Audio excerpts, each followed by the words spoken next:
सो ये न्यूमेरिकल हमने कुछ लास्ट में किए थे जिसमें हम लोग डिस्टेंस बिटवीन मैक्सिमम और मिनिमम फाइंड आउट कर रहे थे। ठीक है, अब उससे आगे बढ़ते हैं और डिस्कस करते हैं इसी टॉपिक को आगे।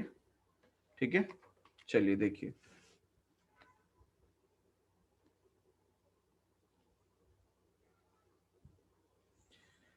सो देखिए यहाँ पे स्क्रीन ली हुई है, सोर्सेस लिए हुए हैं सिमिलरली, और कुछ बेसिक अंडरस्टैंडिंग के लिए जो चीजें ध्यान रखने की हैं वो आपको याद रखना है।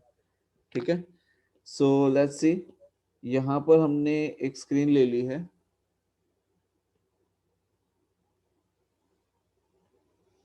एंड ये हो गया आपका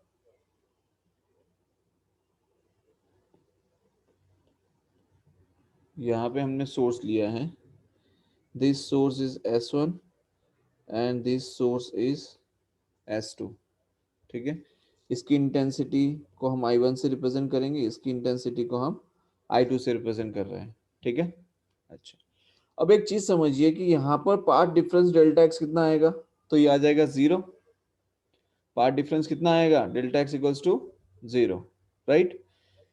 and as you know that कि यहाँ पर आपको मिलेगा फर्स्ट मिनिमम, यहाँ पे हमें मिलेगा फर्स्ट मैक्सिमा, यहाँ पर हमें मिलेगा सेकंड मिनिमा, और यहाँ पे हमें मिलेगा सेकंड मैक्सिमा। बोलो क्लियर है यहाँ तक? Yes sir.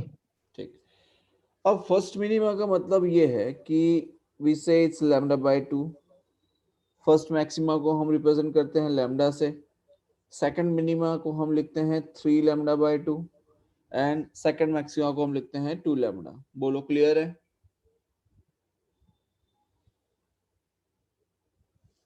ठीक, अब अगर हम फेज डिफरेंस की बात करें, किसकी बात करेंगे, फेज डिफरेंस की, तो जब path difference delta x equal to 0 है तो फेज डिफरेंस डेल्टा फाई कितना है, 0।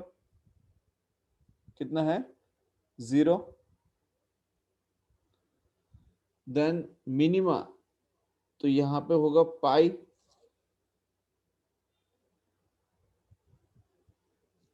देन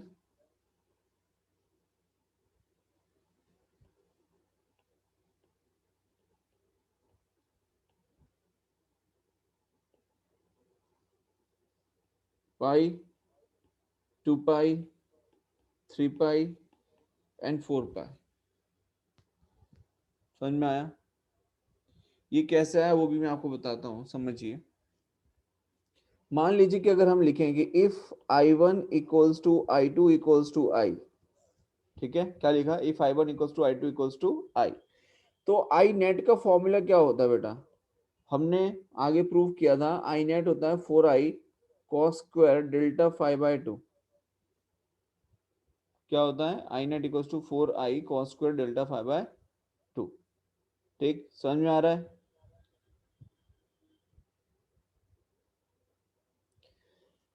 इसका मतलब ये है कि अगर फाई आपका 0 है, ये जो डेल्टा फाई है ये आपका 0 है, तो आई नेट कितना हो जाएगा, मैक्सिमम। तो अगर यहाँ पर अगर आपसे इंटेंसिटी पूछी जाए तो ये क्या हो जाएगा, 4i हो जाएगा। ये कितना हो जाएगा, 4i। और अगर पाई पे अगर हम चेक करें, जो फेज डिफरेंस क्या है, पाई, तो पाई को अगर हम चेक करें तो 4i cos स्क्वायर पाई/2, तो पाई/2 कितना हो जाएगा, 90। इसका मतलब आई नेट क्या हो जाएगा, 0। तो यहाँ पर पाई पे ये कितना हो जाएगा, ये 0 हो जाएगा। यस और नो? Then yes sir. यहाँ पर जब आप 2 पाई पुट करेंगे तो क्या आ जाएगा, पाई, और उसका स्क्वायर, मतलब यहाँ पर आपको क्या मिलेगा, आई नेट अगेन 4i, मतलब फिर से मैक्सिमा। तो यहाँ पे इसी तरीके से चलता है, maxima minima, maxima minima and maxima. बोलो क्लियर है यहाँ तक? Yes sir. Yes sir. ठीक, अब एक चीज समझिए, ये तो तब बात थी जब यहाँ पर इंटेंसिटी जो है I1 और I2 दोनों सेम ली गई है। मतलब हमने यहाँ पे कंसीडर क्या किया है कि if I1 equals to I2 equals to I, in that case this is going to be happen. लेकिन मान लीजिए कि अगर I1 और I2 दोनों सेम नहीं है, if I say if I1 is not equals to I2, ठीक है, इन दैट केस हमारे पास जो बेसिक फॉर्मूला था, उस बेसिक फॉर्मूला पे से जब आप आई नेट निकालेंगे तो हम क्या लिख सकते हैं? So we can write I net equals to, for the maxima, for maxima I net equals to square root of I1 plus square root of I2 का होल स्क्वायर। ठीक, ये समझ में आया बेटा ये step? Yes sir. Yes sir. हमारे पास में जो पूरा एक जनरल फॉर्मूला जो था, उस फॉर्मूला के बेसिस पे हमने ये मैक्सिमा के लिए आई नेट लिखा है। देन अगर हम बात करें फॉर मिनिमा, किसकी हम बात करेंगे? For minima. ठीक है, क्लियर है यहां तक सभी को? Yes sir. दूसरी चीज आप सभी को बताया गया था कंस्ट्रक्टिव और डिस्ट्रक्टिव इंटरफेरेंस के बारे में भी, ठीक है। अच्छा, अब यहां से आगे समझिए कि अगर मान लीजिए मिनिमा की अगर हम बात करें, किसके बारे में अगर हम बात करें? For the minima. तो फॉर मिनिमा के लिए अगर आपको आई नेट की वैल्यू निकालनी है तो आप क्या लिखेंगे? Under root of I1 minus square root of I2 का होल स्क्वायर। क्या ये क्लैरिटी है सभी को? ये स्टेप कैसे बनाया गया? बिकॉज मिनिमा की वैल्यू मतलब डिस्ट्रक्टिव इंटरेस्ट, तो वहां पर क्या आ जाएगा? -2 under root of I1 I2 आ जाएगा।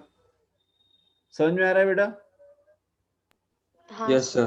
तो यहाँ पर Yes, sir. मैक्सिमा और मिनिमा दोनों के लिए हमें क्या मिल गई? एक इक्वेशन मिल गई। बोलो क्लियर है? ठीक, अब यहां Yes. से आगे समझिए। सपोज हम एक एग्जांपल लेके समझें कि यहां पर मान लीजिए आपको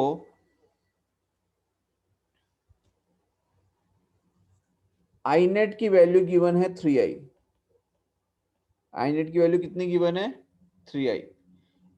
एंड आपसे पूछा जा रहा है, क्वेश्चन कुछ इस तरीके का है, देखिए ये तो बेटा हमने स्क्रीन ले ली।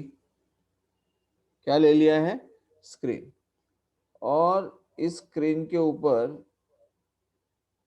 कुछ इस तरीके से हमने दो सोर्सेस ले लिए। सोर्सेस कौन कौन से ले लिए? सर पिछली स्लाइड का।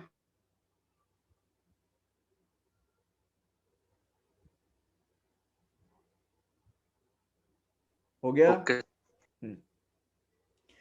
Now the sources are S1 and S2।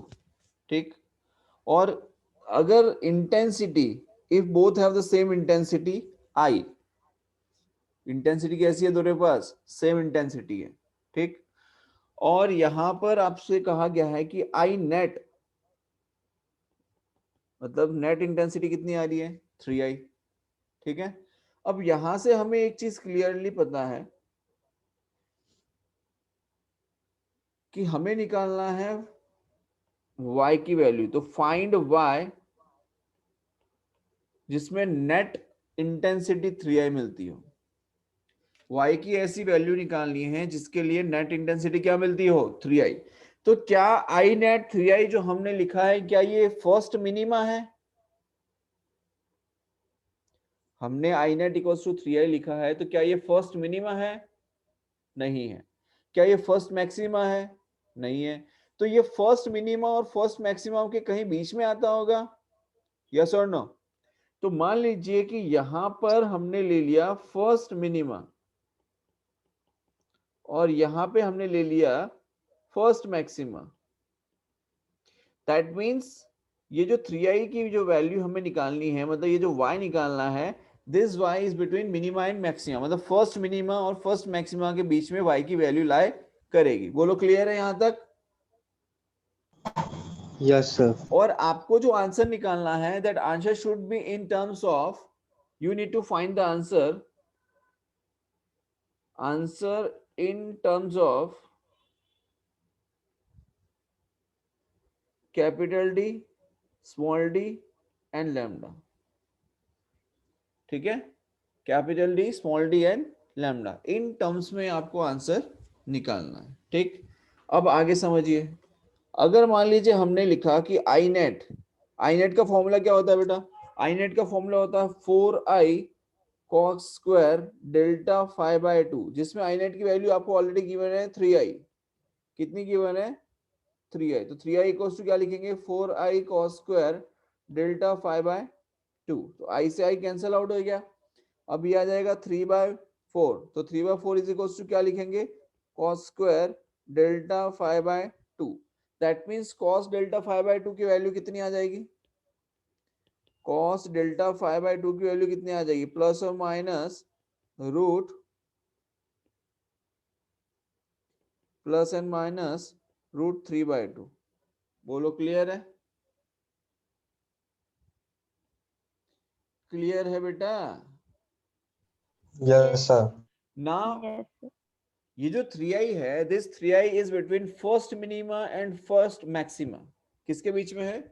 First minima and first maxima. समझिए, यहां पर देखिए, ये देखो, ये फर्स्ट मिनिमा और ये फर्स्ट मैक्सिमा। बिकॉज हमें दिख रहा है कि हमें क्या वैल्यू मिल रही है? 3i।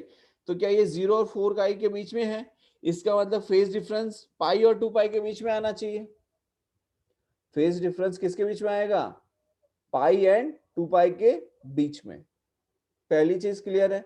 दूसरा, हमें यहां पर जो सॉल्यूशन मिलेगा, क्या वो फर्स्ट मिनिमम और फर्स्ट मैक्सिमा के बीच में मिलेगा? दैट मीन्स फर्स्ट मिनिमम और फर्स्ट मैक्सिमा के बीच में हम फाइंड करेंगे। So we are looking for the second solution. देखो क्यों, समझिए मेरी बात ध्यान से समझिए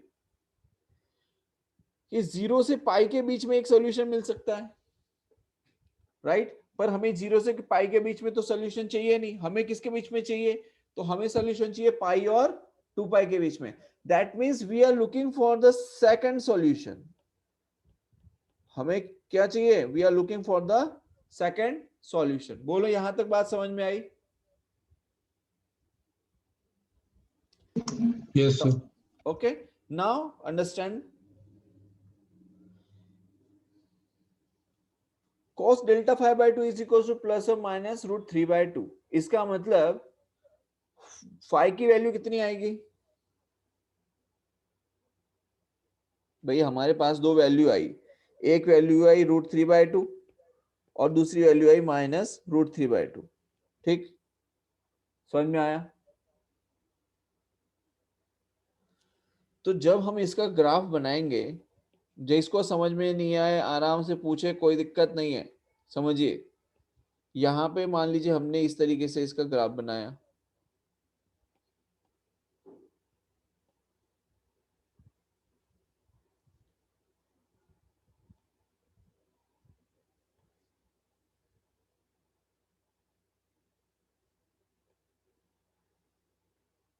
लाइक दिस। ठीक है, समझ में आ रहा है?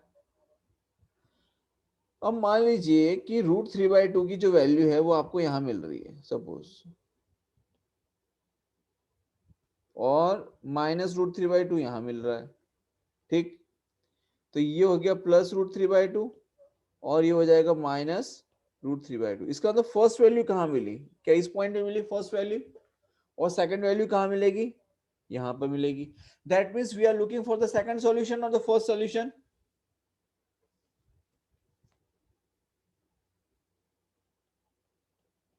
देखो, इसको एक्चुअली ऐसा लिखा जाएगा कि ये प्लस रूट 3/2 हो गया और ये हो गया माइनस रूट 3/2। ठीक, तो एक तो यहां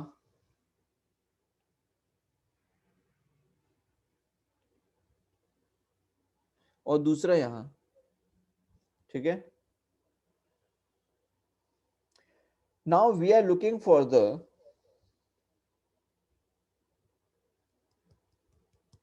सेकंड सॉल्यूशन। समझ में आ रहा है बेटा? We are looking for the we are looking for the second solution which lies between first minima and first maxima. बोलो समझ में आया? Which lies between first minima and first maxima. Clarity है यहां तक?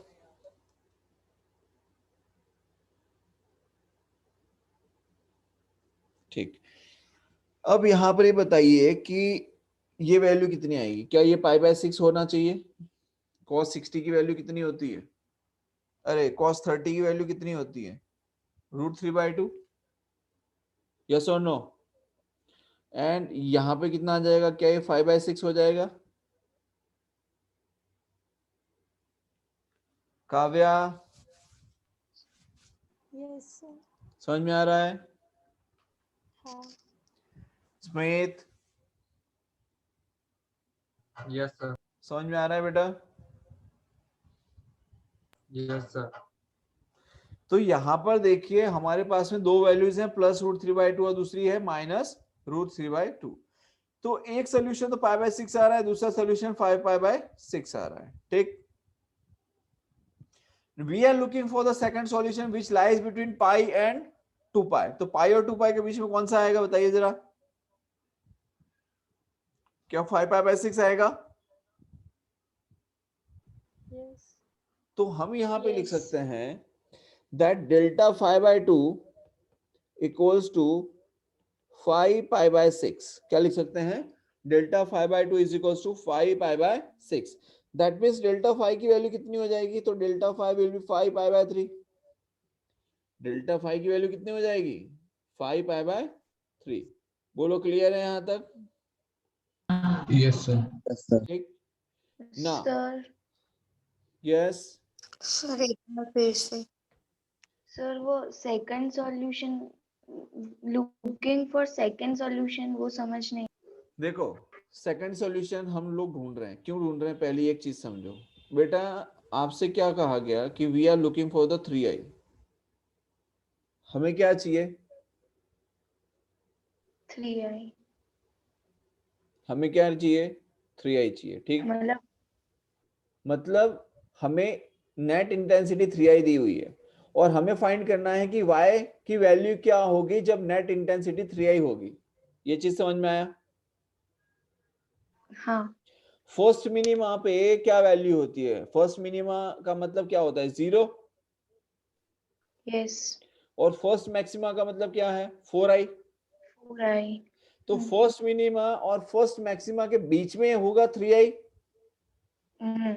मतलब कि ये कह रहा हूं बेटा कि अगर ये 0 है और ये 4i है तो क्या 0 और 4i के बीच में 3i की वैल्यू आनी चाहिए? हाँ. इसका मतलब ये होता है कि यहाँ पर फेज डिफरेंस 0 था, यहाँ पे फेज डिफरेंस पाई है, यहाँ पे फेज डिफरेंस 2π है. यस और नो? यस.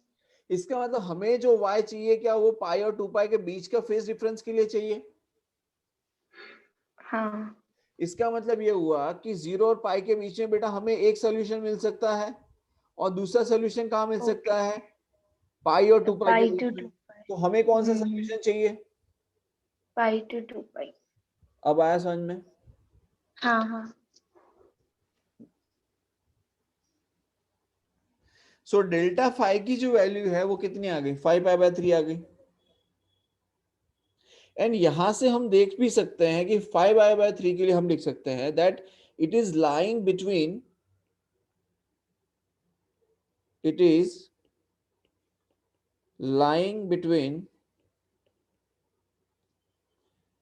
Pi and 2π. बोलो आई बात समझ में? समझ में आ गया? It is lying between pi and 2π. ठीक है. Now delta 5 is equals to क्या है? 5π/3 है. डेल्टा 5 की वैल्यू कितनी है? 5π/3.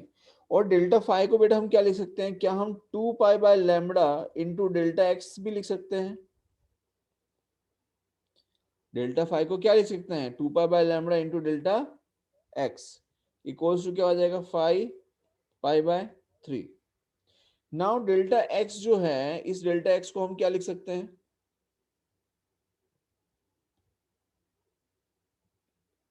ये डेल्टा एक्स को क्या लिख सकते हैं बताओ? We can write 2 pi lambda into delta X. Delta X को क्या लिख सकते हैं? क्या dy/d लिख सकते हैं? dy/d। ठीक है, इक्वल्स टू क्या आ जाएगा 5 पाई/3। हमें आंसर किसकी टर्म में चाहिए था? Capital D, small d and lambda की टर्म्स में, right? And we are looking for the y, कि y की वैल्यू क्या आनी चाहिए। तो देखो पाई से पाई कैंसिल आउट हो गया, तो y को हम लिख सकते हैं 5/3 lambda into capital D by 2d। इसका मतलब हम क्या लिख सकते हैं? 5/6 lambda capital D 5/6 lambda capital D by small d. ये क्या हो जाता है? y। बोलो आई बात समझ में? क्लियर है? Yes, sir. Yes, sir. इसका मतलब आपको y निकालना आ गया।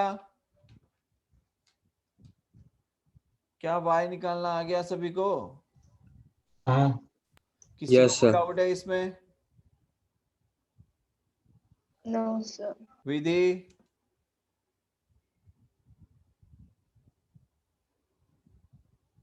विधि,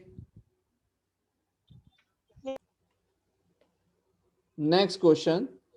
सेम कंसेप्ट पे बेस एक क्वेश्चन और करते हैं, और ये क्वेश्चन को आप लोग सॉल्व करोगे, ठीक है? सभी स्टूडेंट सॉल्व करेंगे इस क्वेश्चन को। एक स्क्रीन ले लिया हमने,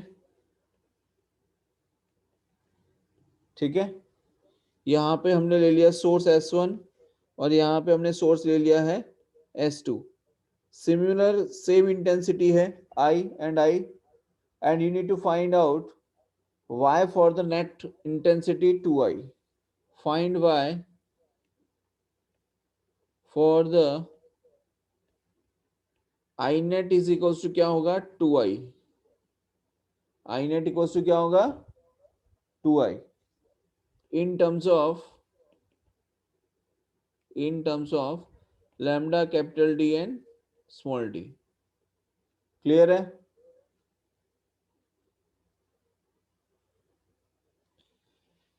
चलिए सॉल्व कीजिए, सॉल्व कीजिए। इसमें नेट इंटेंसिटी 2I ली हुई है, ठीक है? आई नेट कितना लिया है? 2I। That's fine. सपोज यहां पे हमने ले लिया आई नेट इक्वल्स टू 2I।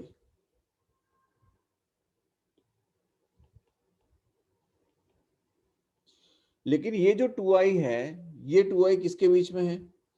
तो ये 2I लिया गया है फर्स्ट मैक्सिमा और सेकंड मिनिमा के बीच में। ये 2I कहां ले आया है? First maxima and second minima के बीच में। Now find the value of y। ये एडिशनल चेंजेस हमने किए हैं, अब आप इसको सॉल्व कीजिए। चलिए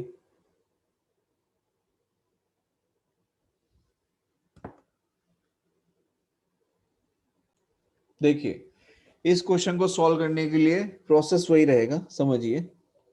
सबसे पहले तो हमें पता है कि आई नेट इज इक्वल टू हम लिखेंगे 4I cos स्क्वायर डेल्टा 5/2, जिसमें आई नेट की वैल्यू कितनी है? तो ये है 2I। So we can write 2I is equal to 4I cos square delta 5/2। तो ये गया, ये गया, यहाँ आ गया 2 और यहाँ आ गया 1, ठीक है? तो 1/2 इज इक्वल टू क्या लिखेंगे? cos स्क्वायर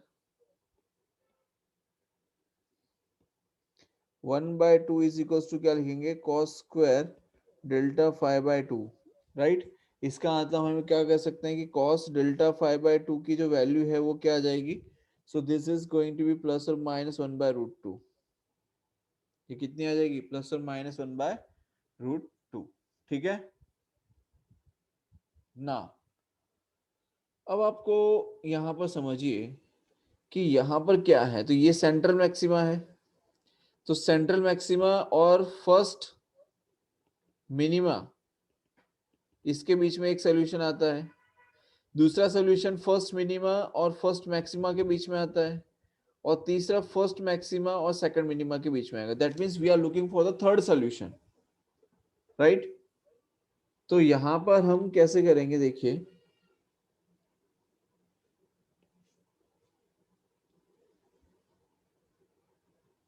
ठीक है,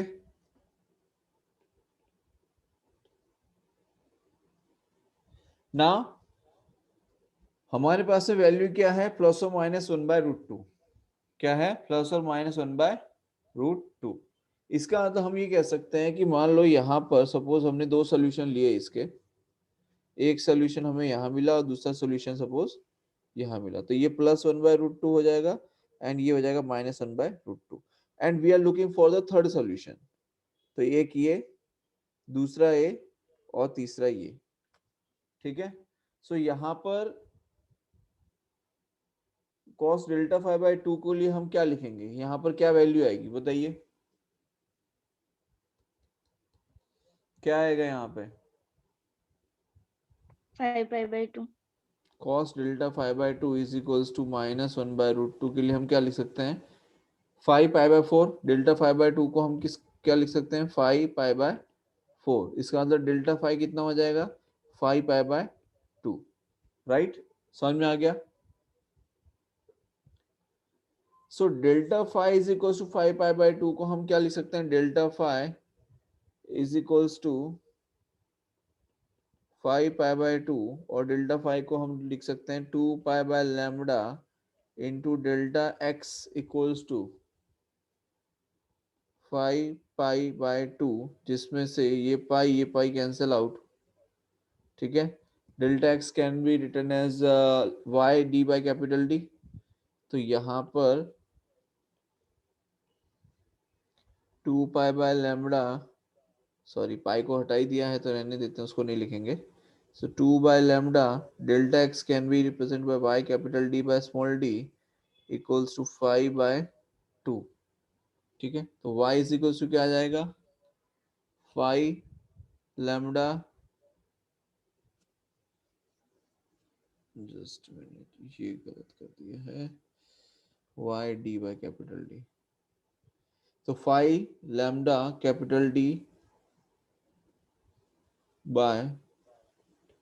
D/4D, ये आंसर है। अब बोलो कोई समस्या,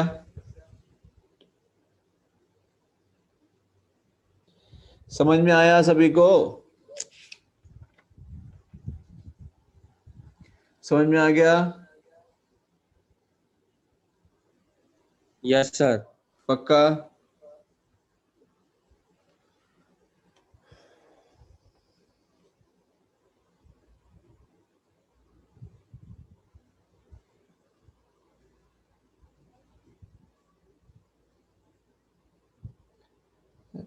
एक तो बोलता हूँ सर ना, ऐसा एक और एक दे दो ना।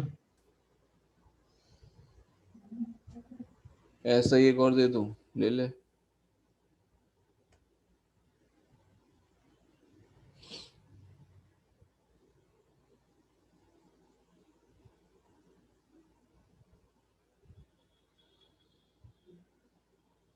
ये जो I net 2i है उसकी जगह आप 3i कर लो। सर रिपीट करो तो नेट चला गया है सर। क्या रिपीट करूं, देखिए, now let's discuss about Huygens principle. So यहां पर है Huygens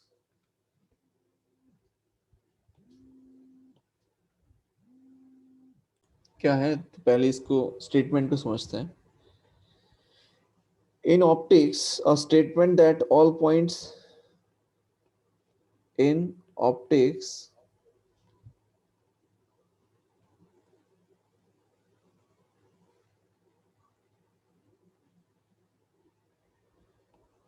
all points of a wavefront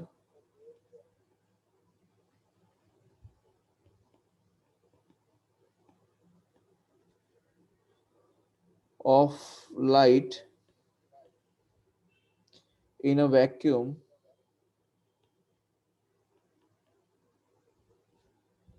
or transparent medium.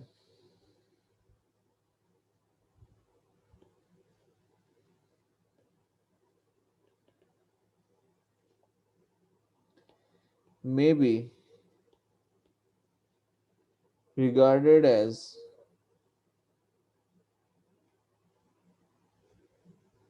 new source of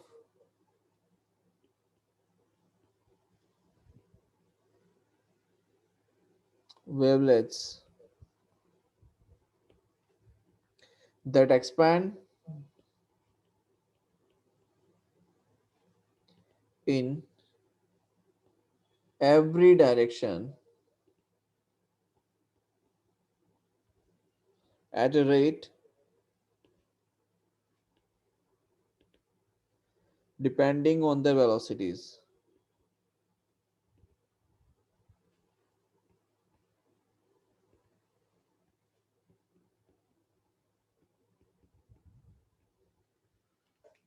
ठीक है,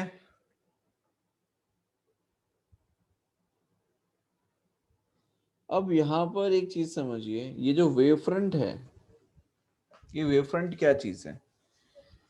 तो हम इसके लिए लिख सकते हैं the wave fronts are the locus of the points those have same phase. क्या लिख सकते हैं वेव फ्रंट के लिए?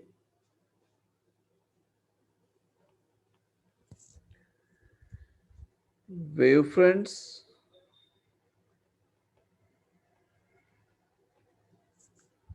are the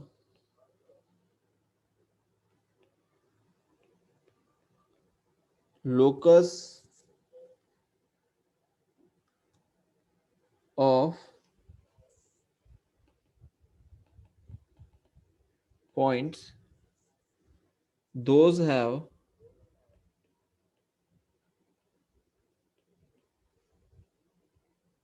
same phase। बोलो, क्लियर है? Wavefronts are the locus of the points those have same phase।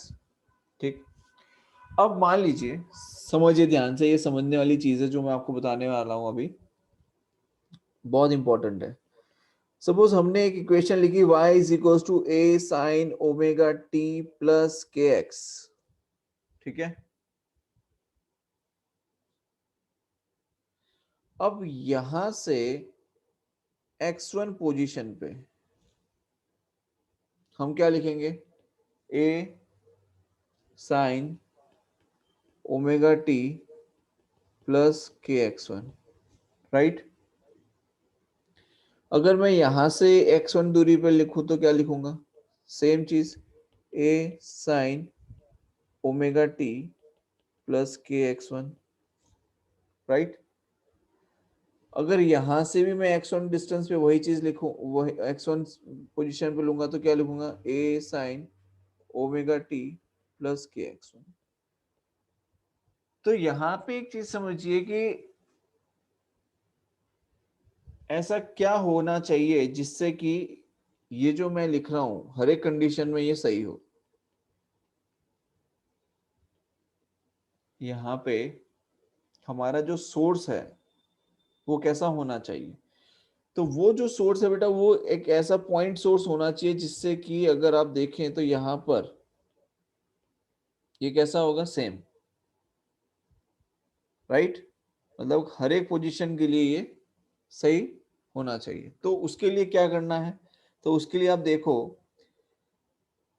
हमें यहाँ पे मिलेगा स्पेरिकल वेव फ्रंट। क्या कहेंगे उसे? Spherical wave front. तो वो जो स्पेरिकल वेव फ्रंट है, ये जो स्पेरिकल वेव फ्रंट है, ये हमें कहां से मिलेंगे? So we will get it from the point source. तो मैं यहां पे लिखता हूं for a point source, for a point source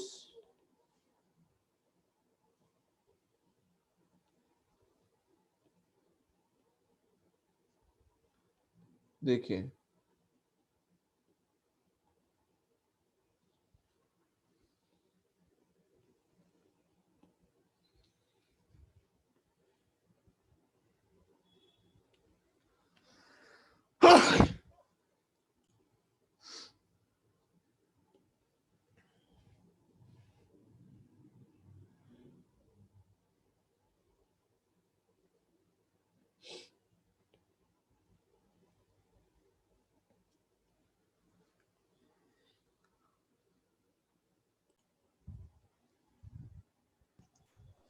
तो यहाँ पे दो चीजें हमने समझ ली। एक, for a point source we are getting the spherical wave fronts, right? Particle on A and B have the same phase, but they have different phase with respect to each other. These surfaces are known as wavefronts. ये distance d2 है, time d2 है, velocity v2 है। यहां पर अगर हमने source infinite लिया हुआ है, so we are getting the plane wavefronts. Now if I am saying the source, sir बोलो, पॉइंट्स रुको, ये जो d1 t1 v1 लिखा है इसके बारे में मैं अभी डिस्कस करूंगा। Just give me a minute, ठीक है? ये इसकी प्रॉपर्टीज का पार्ट है, तो वो भी मैं आपको भी एक्सप्लेन करता हूँ। बस ये जो टाइप्स है मैं पहले वो एक्सप्लेन कर देता हूँ कि यहाँ पर हमने सोर्स अगर इंफिनिटी पे है तो we are getting the plane wave fronts. If the source is line, मतलब एक लाइन सोर्स हमारे पास है। कैसा सोर्स है? लाइन सोर्स, ठीक है? उसके लिए क्या होगा? देखिए, suppose we have taken a line source. इस केस में हमें जो वेव फ्रंट्स मिलेंगी, तो wave fronts will be going this way. देखिए,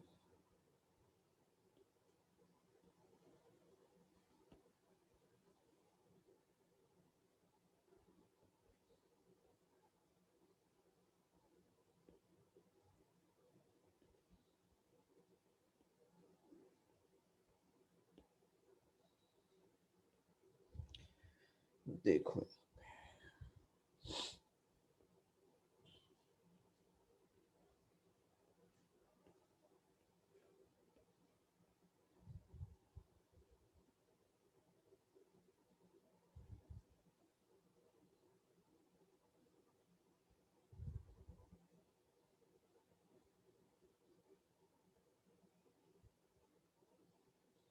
यहां पर हमें कैसी वेव फ्रंट्स मिल रही हैं? We are getting the cylindrical wave fronts. कैसी वेव फ्रंट्स मिल रही हैं? सिलिंड्रिकल। बोलो, क्लियर है? Yes, sir.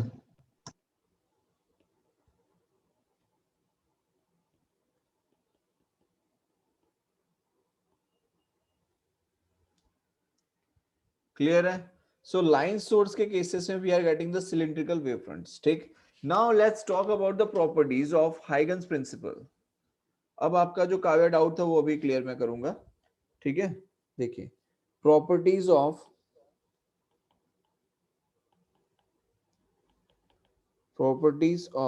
Huygens principal.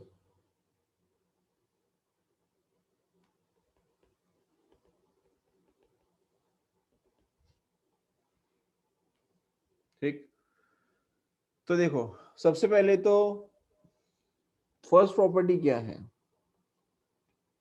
ये ध्यान से सुनिएगा, because it is very much important. Properties ही काम की है यहाँ पे अभी, ठीक है? Direction of propagation of wave is always perpendicular to the wave fronts. फिर से एक्सप्लेन कर रहा हूं, समझिए। Direction of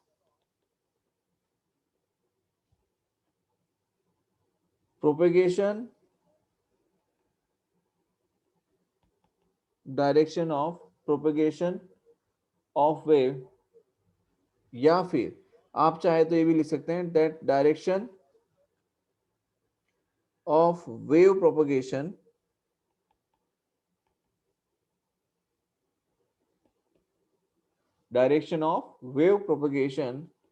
is always perpendicular to wave fronts. समझ में आया? The direction of wave propagation is always perpendicular to wave fronts. Clear है पहली चीज?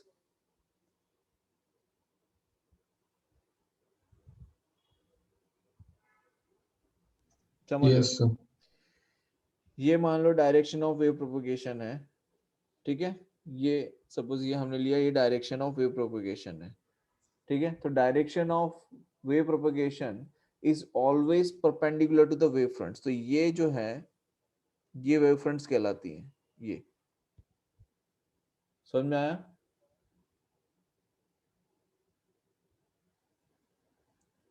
Yes, sir. सेकंड स्टेप है, the time taken by each ray from one wavefront to another wavefront is same. Time taken by each ray sir screen freeze हो गई।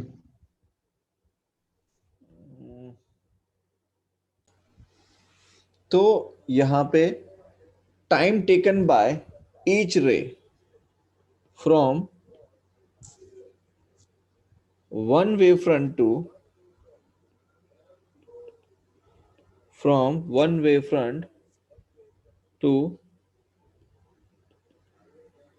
another wavefront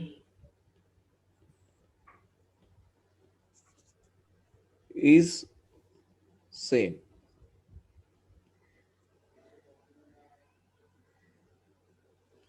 इसका मतलब क्या है बेटा, आप समझिए कि अगर मान लीजिए सपोज ये वेवफ्रंट है, ठीक है, ये फर्स्ट वेवफ्रंट है मान लो, and this is second one. So time taken by each ray from one wavefront to another wavefront is same. मतलब कि यहां से यहां पे पहुंचने में और यहां से यहां पहुंचने में ये जो टाइम लगेगा वो कैसा होगा, सेम टाइम होगा. ठीक है, मतलब कि फिर से समझिए,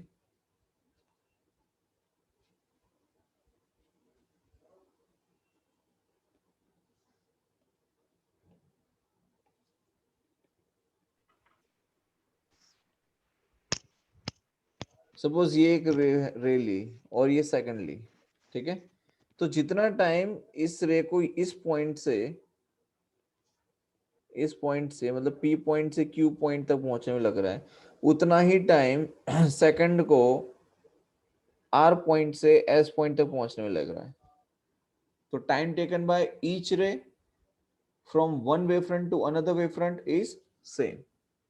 दूसरी चीज इसमें जो ध्यान रखने की है वो ये कि अगर मान लीजिए, अब यहां पर आओ काव्या, देखो मान लो ये वाला जो वेव फ्रंट हमने लिया, ठीक है, और ये वाला जो ले लिया ओ से ए और ओ से सी वाला,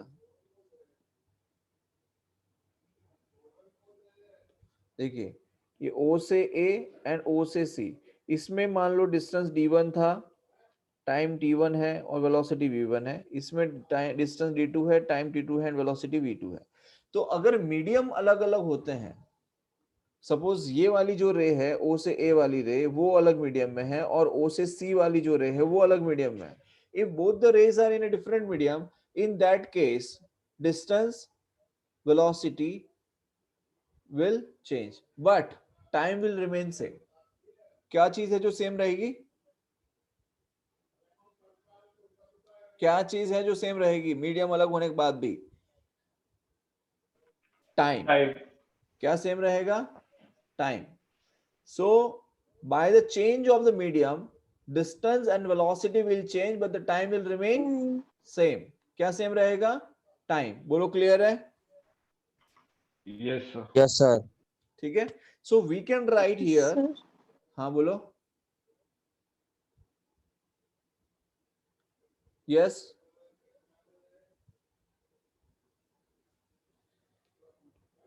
तीसरा पॉइंट समझिए, तीसरा पॉइंट मैं ये कह रहा हूं, though the medium is different for two different rays. क्या लिख सकते हैं, दो the medium is different, medium is different for two different rays, for two different rays, time remains constant. क्या चीज है जो चेंज नहीं हो रही है? टाइम. मीडियम डिफरेंट होने के बाद भी टाइम सेम है. And if the medium is different, if the medium is different, then distance and velocity will differ. If medium is different, if medium is different,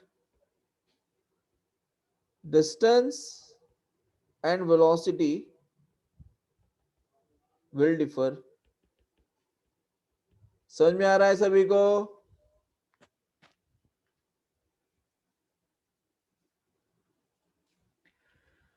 दूसरी चीज, every particle on, fifth point है that every particle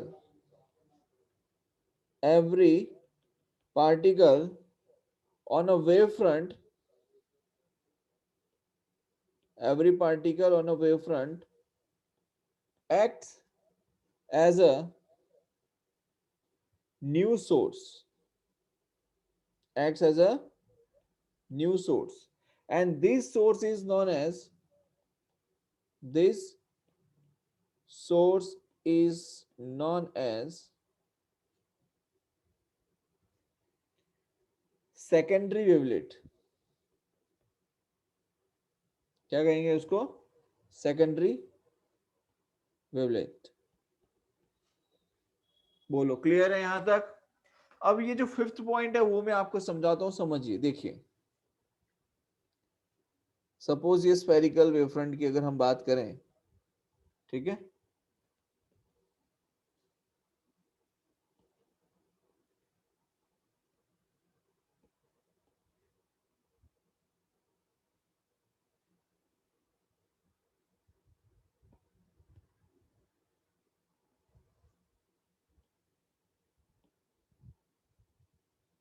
तो यहां पर देखिए, suppose ये raise ऐसे जा रही है लाइक दिस, ठीक है, और यहां पर ये हमारा मेन सोर्स है. सपोज ये आपका मेन सोर्स है, ठीक है, ये हमारा मेन सोर्स है. तो यहां पर जो मिल रहा है ये आपका क्या हो जाएगा? This is going to be a secondary wavelet. लेकिन यहां पर क्या होता है, देखो, जो मेन सोर्स है उसकी वजह से एनर्जी एवरी डायरेक्शन में प्रोपोगेट हो रही है. लेकिन जो सेकेंडरी वेवलेट है, उस सेकेंडरी वेवलेट की वजह से जो मेजॉरिटी ऑफ एनर्जी है, it propagates in the front direction, in the direction of propagation. समझ में आ रहा है? जो सेकेंडरी वेवलेट्स है उसके अंदर मेजॉरिटी ऑफ जो एनर्जी है वो कहां जा रही है? इन द डायरेक्शन ऑफ प्रोपोगेशन. हम ऐसे समझ सकते हैं. बोलो, क्लियर है? सर एक बार फिर से समझने होगा ना. मान लो ये मेन सोर्स है बेटा एनर्जी का. तो ये जो मेन सोर्स है ये लाइट को इक्वली हर एक डायरेक्शन में डिस्ट्रीब्यूट करेगा. लेकिन इस सोर्स के बाद में यहां पर एक और सोर्स मिल रहा है. अब ये इसका छोटा सोर्स है, लेकिन ये जो छोटा सा सोर्स है वो लाइट को हर एक डायरेक्शन में इक्वली डिस्ट्रीब्यूट नहीं कर रहा है. ये कौन सी डायरेक्शन में भेजेगा? सिर्फ और सिर्फ आगे वाली डायरेक्शन में ही लाइट को प्रोपेगेट कर रहा है. मतलब कि हम ये कह सकते हैं in the direction of propagation ही वो आगे मूव कर रहा है. समझ में आया? Yes sir. इसके लिए हम ये कह सकते हैं that secondary wavelet does not distribute its energy equally in all direction. क्या लिख सकते हैं? We can write that secondary wavelet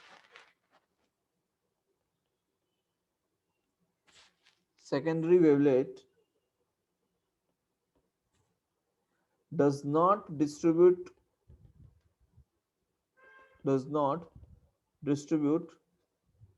its energy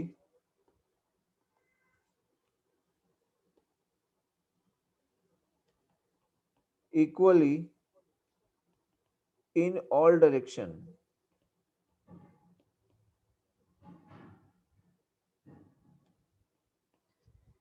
It releases it releases its energy mainly in the direction of mainly in the direction of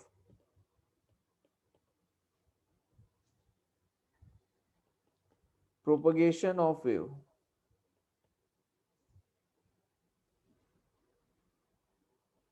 बोलो clear है? जैसे अगर मैं आपको सिंपल तरीके से बताऊं, ये अपना मेन सोर्स है E1 एनर्जी है और ये सेकेंडरी वेवलेट है, उसकी E2 एनर्जी है। तो आप मुझे बताइए क्या E1 is very greater than E2 होगा? यस और no? E1 must be very greater than E2। समझ में आया? चलिए एक क्वेश्चन देखते हैं आगे।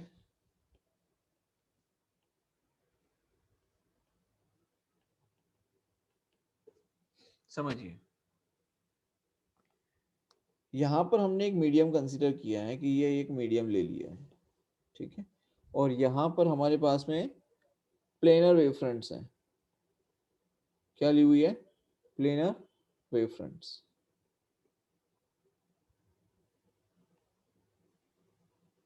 ठीक है, अब ये जो वेव फ्रंट है इसने 45 डिग्री एंगल बनाया हुआ है, ठीक, एंड इसे हम कहेंगे that these are the planar wave front. ठीक है, ये N2 मीडियम है, ये N1 मीडियम है। कंडीशन गिवन क्या है कि N1 is greater than N2। Condition क्या गिवन है? That N1 is greater than N2। ठीक, अब क्वेश्चन बेटा ये है that after striking from another medium, ये मीडियम है बीच में, this is the medium, after striking from another medium how this wave fronts look like? Question is after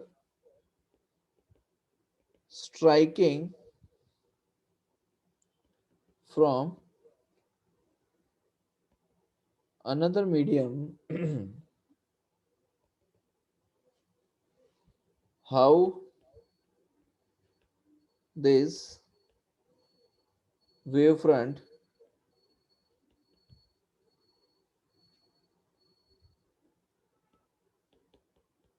looks like? ये question है और आपको ऑप्शंस क्या क्या दिए हुए हैं? ऑप्शंस हैं कि वेव फ्रंट ऐसे रहेगा एंड एंगल रहेगा 45 डिग्री।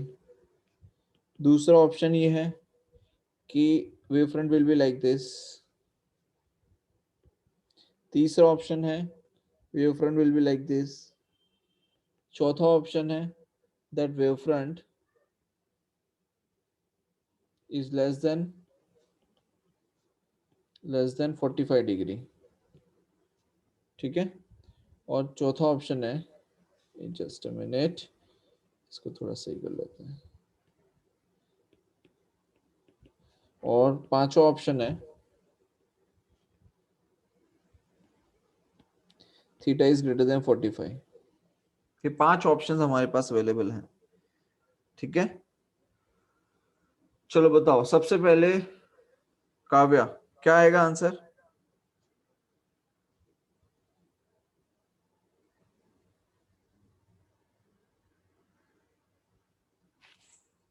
काव्या क्या लग रहा है, क्या आंसर आएगा? यहां पर ये जो प्लेन वेव फ्रंट्स हैं, अगर हमें मान लो प्लेन वेव फ्रंट्स को कैसे बिहेव कर रहे हैं अगर उसका ज्यादा पता नहीं चल रहा है तो क्या करो, हम उसको रे बना लेते हैं। रे तो बना ही सकते हैं कि रे will come in this way, right, and this is the normal. ये क्या बन जाएगा? नॉर्मल। अच्छा, अब आपको ये पता है कि जब N1 is greater than N2 given है, दैट मीन्स क्या कह सकते हैं कि डेंसर में से रेयर में जा रही है या रेयर में से डेंसर में जा रहा है रे?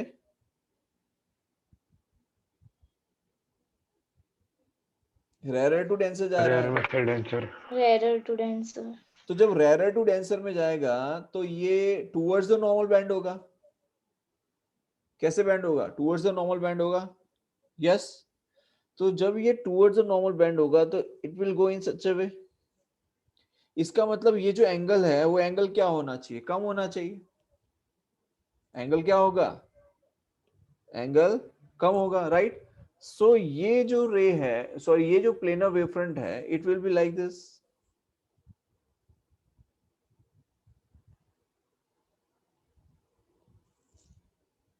समझ में आया? तो सही आंसर क्या आना चाहिए? सही आंसर आना चाहिए this one, D, theta is less than 45 degree. सही आंसर क्या आएगा? Theta is less than 45 degree. समझ में आया? Yes sir. ठीक। दूसरी चीज समझिए कि मानो कि यहां पर ये जो वेव फ्रंट्स हैं, इन दोनों के बीच में जो डिस्टेंस है वो d1 है और इन दोनों के बीच में जो डिस्टेंस है वो d2 है। ठीक। तो एक मीडियम से दूसरे मीडियम में जब वेव फ्रंट गया, प्लेन वेव फ्रंट्स गए, सो कौन सी क्वांटिटी ऐसी थी जो सेम रहती है? टाइम। टाइम कैसा रहता है? सेम रहता है, सेम। राइट? टाइम कैसा रहता है? सेम।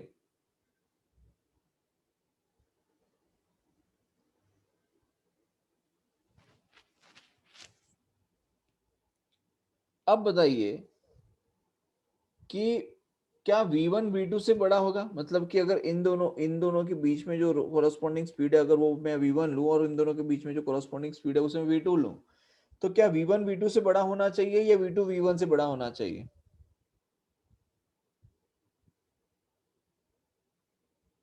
सर एक बार रिपीट करो ना। सपोज मैंने यहाँ पे d1 डिस्टेंस लिया है और यहाँ पे d2 डिस्टेंस लिया है। क्वेश्चन एक्चुअली ऐसा है कि d1 और d2 is the separation between two plane wave fronts, ठीक है? तो यहाँ पर अगर आपको पूछा जाए क्या d2 is less than d1 आना चाहिए या d2 is greater than d1 आना चाहिए, which is the right answer? Actual question ये है।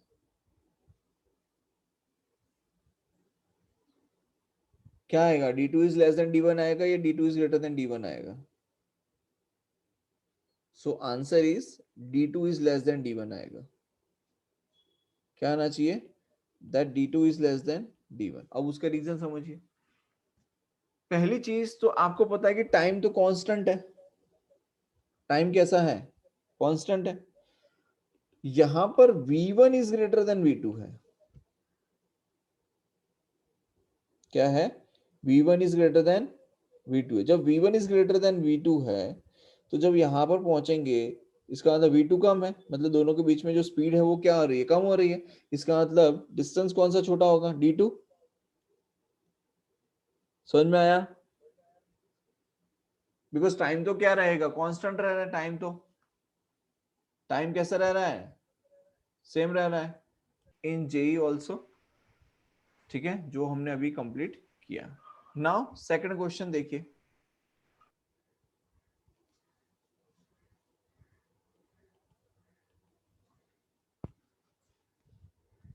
सपोज यहां पर हमें एक कॉन्वेक्स लेंस गिवन है। क्या गिवन है? कॉन्वेक्स लेंस, ठीक। एंड यहां पर हमने ली है प्लेन वेव फ्रंट्स। यहां पर क्या लिया है? Plane wave fronts.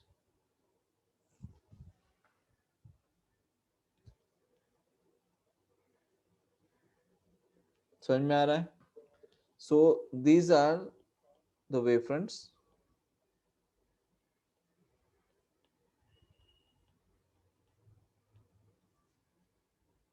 ठीक है।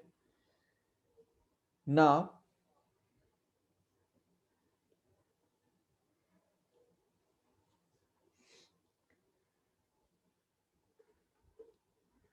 how they will behave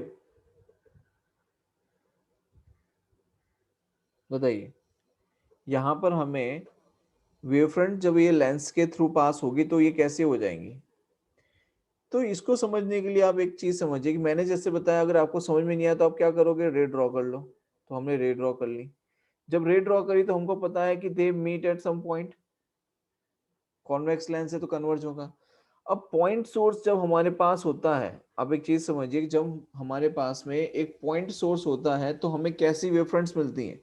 तो waves needs to be a spherical. तो क्या हमें कुछ इस तरीके की वेव्स मिलेंगी? यस और no? Yes, sir. So Yes, sir. here we can say for a point source, for a point source, waves need to be spherical. क्या लिख सकते हैं? Waves need to be spherical. Clarity है यहाँ तक? Yes, sir. कोई doubt है यहाँ पे आपको किसी को इसमें?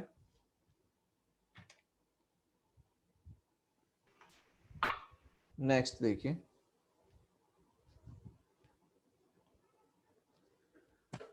नेक्स्ट है, देखो अभी तक हम लोग जो कैलकुलेशंस किए हैं, जो न्यूमेरिकल्स किए हैं, those all numericals and calculation are related with the Young's double slit experiment. ठीक है, हमने उसकी मैथमेटिकल कंडीशंस, मैथमेटिकल कैलकुलेशंस को समझ लिया। Now we are going to understand how the setup is. इसका सेटअप कैसा होता है, क्या है ये एक्सपेरिमेंट, उसके बारे में अब हम समझेंगे। ठीक है, तो let's write Young's double slit experiment, जिसे हम YDSE के नाम से भी जानते हैं। Young is the name of the scientist. Young's double slit experiment.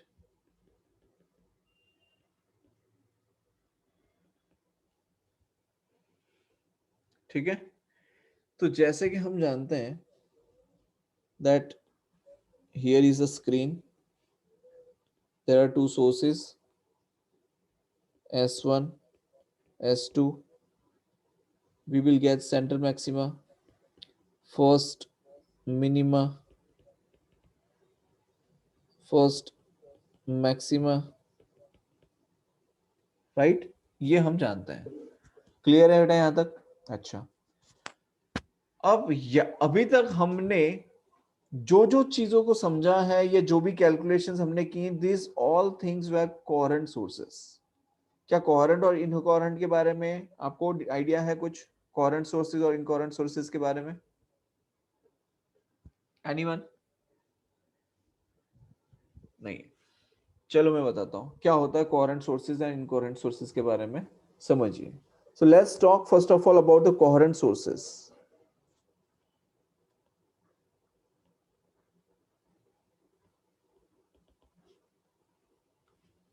ठीक है, so suppose this is the source S1 and यहां पे equation that we have is A1 sin omega t plus kx। और इस सोर्स से अगर x1 position पे हम देखें, so we will have A1 sin omega t plus kx1। ठीक है, and if I say there is a second source S2 and if we have x2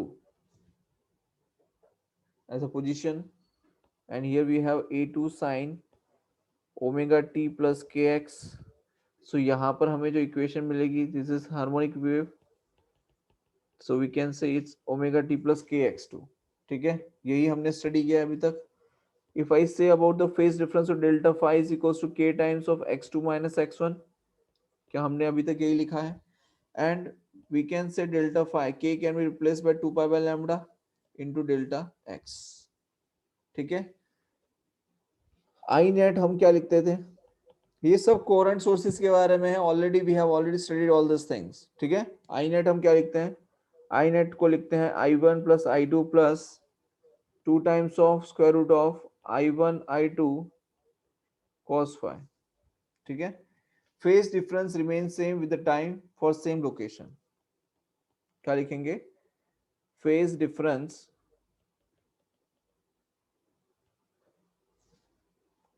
remains same with time for same location.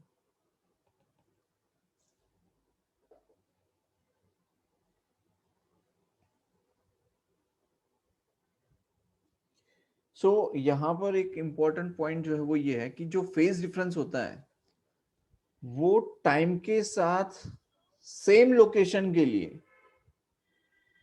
Phase difference जो है it remains same with time for same location, but if we change the location, yeah, we can say if we change the position, then but it will change if we change the position. इसका क्या मतलब है बेटा, समझो कि जैसे अगर मान लो यहां पर मैंने x1 पोजीशन ली, x2 पोजीशन ली है, ठीक है, अगर यहाँ पे फेज डिफरेंस की हम अगर हम बात करें तो विद टाइम अगर ये पोजीशन है x2 पे हम हैं, सो अगर टाइम चेंज हो रहा है बट जो फेज डिफरेंस है वो चेंज नहीं होगा because we have not change the position. लेकिन अगर मान लीजिए हमने ये जो x1 और x2 पोजीशन थी इन पोजीशन को चेंज कर दिया तो क्या होगा, इन दैट केस टाइम के साथ ये जो फेज डिफरेंस है वो क्या होगा, चेंज होगा. लेकिन अगर हमने पोजीशन को सेम रखा है और टाइम चेंज हो रहा है then phase difference will not change. Clarity है इस बात की? Phase difference remains same with time for same location or we can say for same position, but it will change if we change the position. तो कब change होगा, जब आप position को चेंज करोगे तब फेज डिफरेंस चेंज होगा by change in the time, otherwise change नहीं होगा. क्लियरिटी है बेटा सभी को? Yes, sir. Yes, sir. तो कब फेज डिफरेंस कब चेंज होगा, जब आप क्या चेंज करोगे, पोजीशन. क्या चेंज करोगे, Position. पोजीशन. अच्छा, अब एक मिथ जो होता है लोगों के माइंड में कोहेरेंट सोर्सेज को लेके, देखो बुक्स के अंदर लिखा होता है, बच्चे पढ़ लेते हैं बढ़िया से और समझ लेते हैं कि फेज डिफरेंस जो है वो जीरो हो जाता है. कोहेरेंट सोर्सेज को लेके माइंडसेट क्या रहता है कि फेज डिफरेंस क्या हो जाता है, जीरो हो जाता है. एक्चुअल में ऐसा नहीं है. कोहेरेंट सोर्सेज का मतलब ये होता है कि in this type of sources phase difference remains same with position and time. अगर टाइम सेम है, सॉरी अगर पोजीशन सेम है तो phase difference will remain same. ठीक है. Coherent sources does not mean that phase difference is zero. ये ध्यान रखने वाली बात है. ठीक है. Coherent sources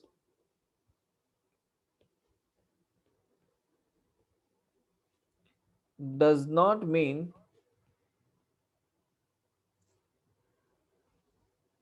that phase difference is zero.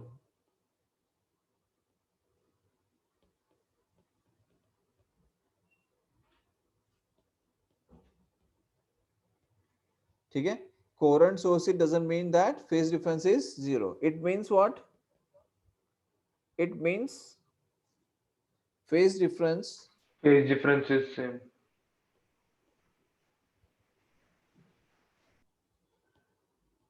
should be same. कब, जब आप पोजीशन चेंज नहीं कर रहे हो. ठीक. नेक्स्ट समझिए, let's talk about incoherent sources.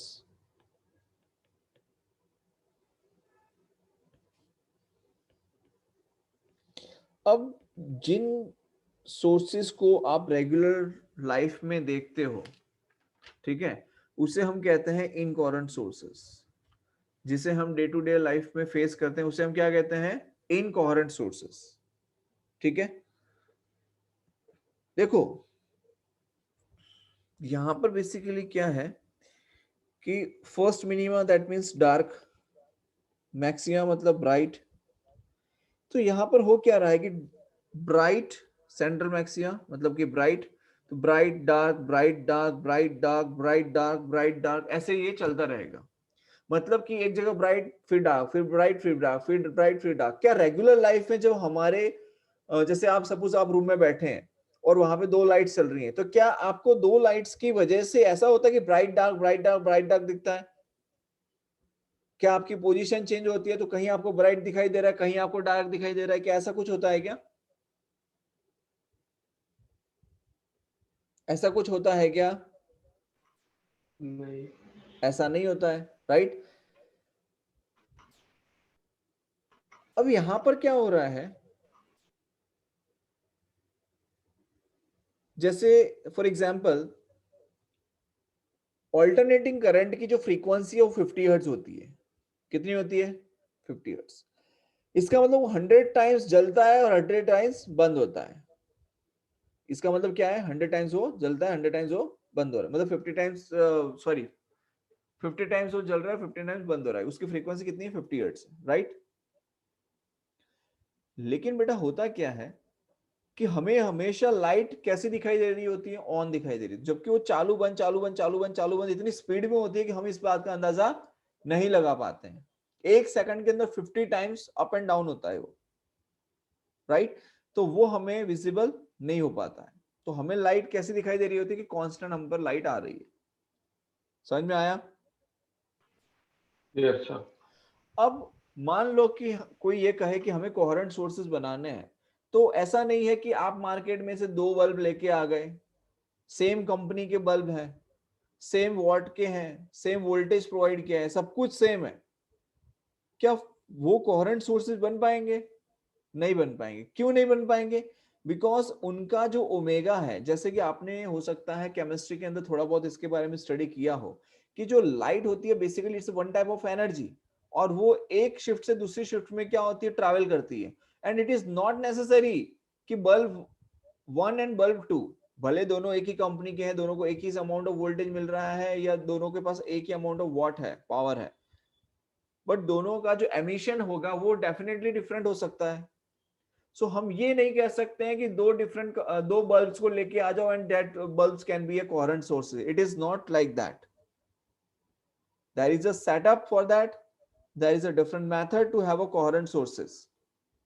तो रेगुलर लाइफ में, रेगुलर डेज के अंदर हम जिन लाइट सोर्सेस को देख रहे हैं, those are the incoherent sources.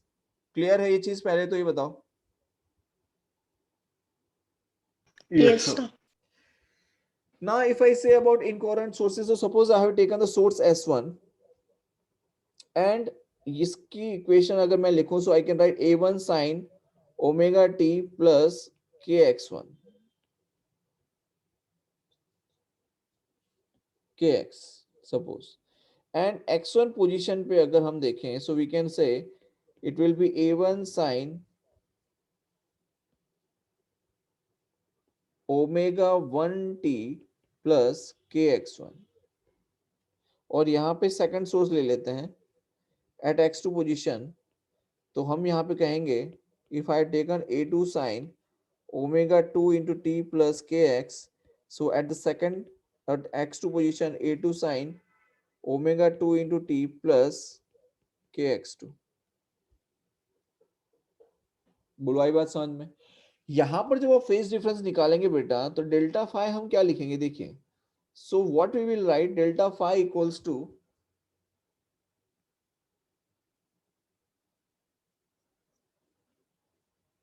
we will write delta phi equals to, क्या लिखेंगे phase difference? Omega 2 minus omega 1 into t plus k times of x2 minus x1। क्या ये हमारा फेज डिफरेंस आएगा इनकोहेरेंट सोर्सेज के लिए? अब देखिए वहां पर क्या हो रहा था कि ये जो ओमेगा 1 और ओमेगा 2 था वो कोहेरेंट सोर्सेज के अंदर वो सेम था, इसलिए ओमेगा ओमेगा क्या हो जा रहा था? कैंसिल हो जा रहा था, राइट। तो डेल्टा फाई आपके पास जो आ रहा था phase difference, that is k into x2 minus x1 आ रहा था। But here omega 2 minus omega 1 भी आ रहा है, because the frequency of both the sources is different. Clarity है? Yes sir. तो यहां पर इस केस में क्या हो जाएगा कि इनकोहेरेंट सोर्सेस के अंदर the source in this type of sources phase difference changes with time, यहाँ पे फेज डिफरेंस क्या होगा, टाइम के साथ चेंज होगा. So we can say in this type of sources, in this type of sources, phase difference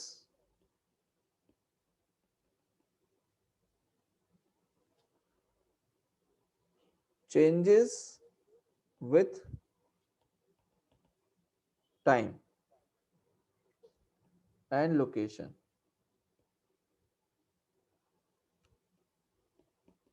Both.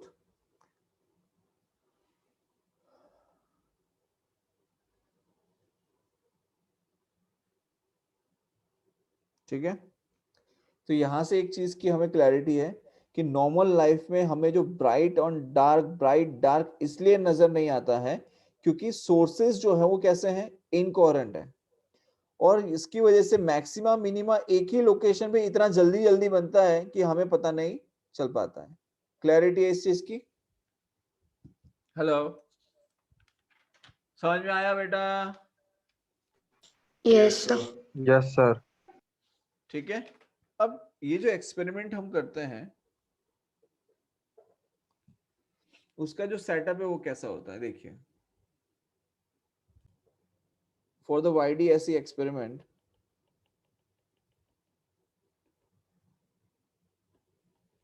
हम लोग एक ही सोर्स यूज करेंगे, राइट, बिकॉज एक सिंगल सोर्स लिया है तो सिंगल सोर्स के अंदर जो उसका पावर है या उसको जो वोल्टेज मिल रही है या फिर उसके अंदर जो फ्रीक्वेंसी है वो सारी चीजें सेम ही रहेगी. एक बल्ब के अंदर तो कोई वेरिएशन आएगा नहीं, राइट. तो हमने क्या किया, हमने यहां पर एक सिंगल सोर्स ले लिया, ठीक, और यहां पर हमने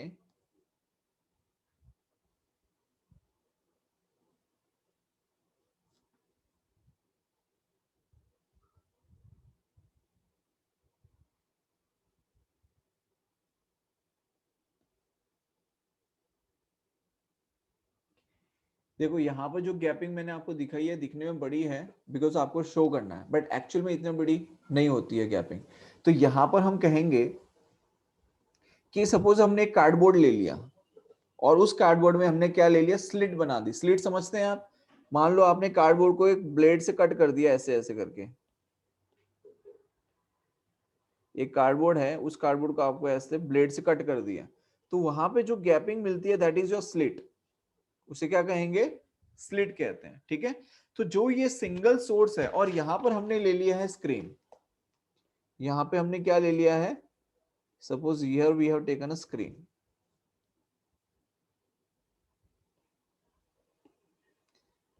इसके मान लो लिखा है cardboard, this is your cardboard and this is we have taken a screen.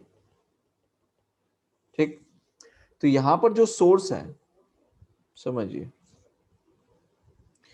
इस सोर्स में से लाइट ऐसे ट्रैवल कर रही है, देखिएगा,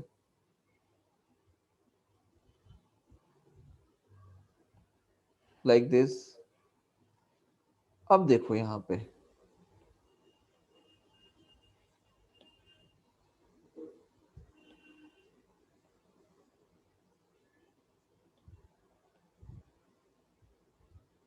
सपोज ऐसे करके लाइट आई.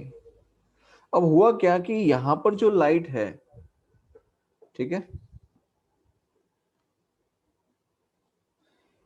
तो ये वाला जो पार्ट है और यहां पर ये वाला जो पार्ट है, इसके अलावा जो लाइट है वो तो आगे आएगी नहीं, सिर्फ यहां से निकलने वाली लाइट ही विजिबल होगी, बाकी तो ओपेक है, तो वहां से आगे निकल नहीं पाएगा.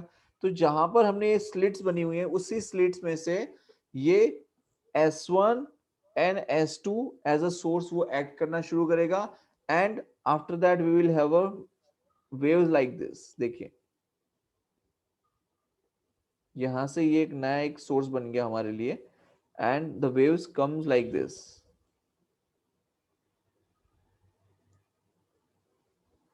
आई बात समझ में?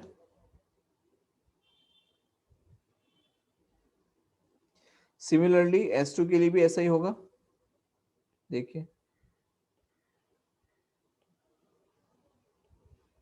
and like this we will have a constructive and destructive interference pattern on a screen. ठीक, और होगा क्या, यहां पर हमें मिलेगा central maxima, then first minima, then first maxima, like this.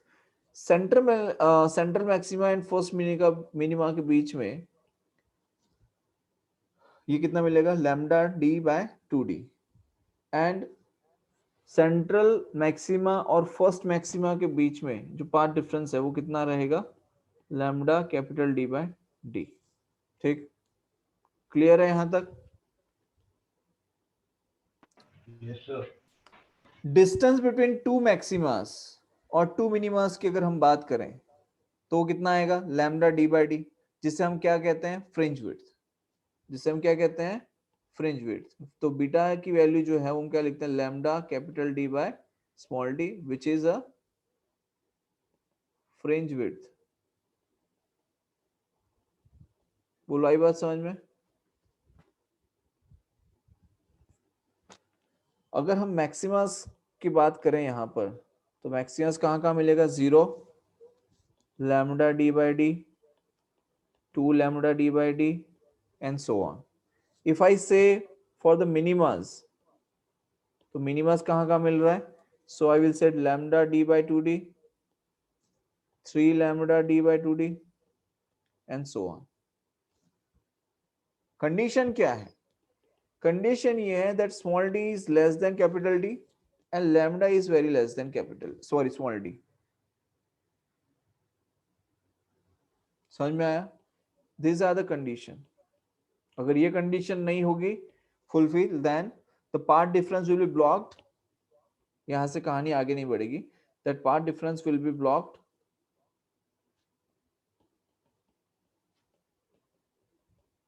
Eight d sine theta. याद है ये कहानी आपको बताई गई थी? अगर ये कंडीशन फुलफिल नहीं होगी then it will be blocked at d sine theta. समझ में आया? Yes sir. क्लियर है सबको कि कैसे हमें ये जो S1 और S2 बेटा लिखे हैं ना मैंने अभी, यही हमने सोर्सेस लेके और सारी कैलकुलेशन की है. यही मैक्सिमा और मिनिमा हम लोग फाइंड कर रहे थे. यही हम लोगों ने वो डिस्टेंस फाइंड किया था मिनिमा और मैक्सिमा के बीच में. इंटेंसिटी के बारे में हमने पढ़ा. तो बेसिकली कैलकुलेशन और मैथमेटिकल पार्ट जो YDSE का था वो हमने पहले स्टडी कर लिया, and after that we have studied the theoretical part of YDSE experiment. Because normal होता क्या है कि अगर मैं पहले ये बताता हूं तो बच्चे इसी में घूमना शुरू कर देते हैं और आगे नहीं बढ़ पाते हैं, क्योंकि कैलकुलेशन वाले पार्ट में दिक्कत होनी है. इसलिए मैंने पहले कैलकुलेशन वाला पार्ट बता दिया एंड देन मैंने थ्योरेटिकल वाला पार्ट बताया. क्लियर है सभी को?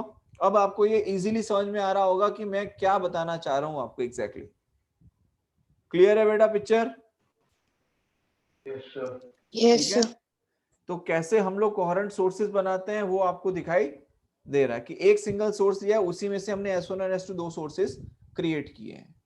ठीक है. और ये जो एक्सपेरिमेंट किया जाता है बेटा, ये एक्सपेरिमेंट डार्क रूम के अंदर करवाया जाता है, क्योंकि वहां पर अगर अदर कोई और लाइट का सोर्स आया तो आपका एक्सपेरिमेंट फेल हो जाएगा वहां पर.